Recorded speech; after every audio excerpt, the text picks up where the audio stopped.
আমরা জানি 570 সালে 12ই রবিউল আউয়াল রাসূল জন্মগ্রহণ করেছিলেন।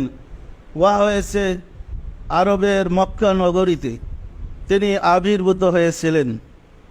অথচ রাসূল সাল্লাল্লাহু আলাইহি ইসলাম বলেন, আনা নবিয়্যুন আদমু বাইনাল মাই ওয়া তিন, আমি তখনও নবী ছিলাম যখন আদম পানি এবং মাটির মধ্যে অবস্থান করেছিল।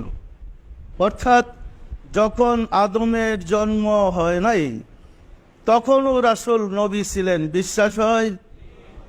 তাহলে 570 খ্রিস্টাব্দে কি রাসূলের জন্ম? কি বলেন? এই ধুলির ধরায় সর্বপ্রথম স্বনামে তিনি বিকশিত হয়েছিলেন 570 খ্রিস্টাব্দে।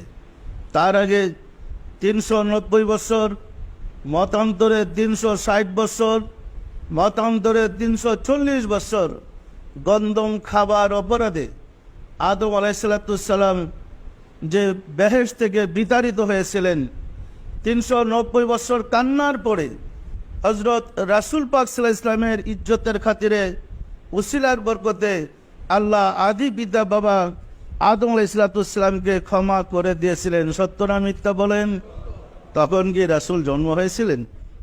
তাহলে কিভাবে জন্মের লক্ষ লক্ষ বছর আগে আল্লাহ আদমকে রাসূলের বরকতে ক্ষমা করলেন? তাহলে উনি কোন রাসূল? উনি কে? তার সাথে আল্লাহর সাথে কি পরিচয়? আমরা কি একবার তালাশ করে দেখেছি?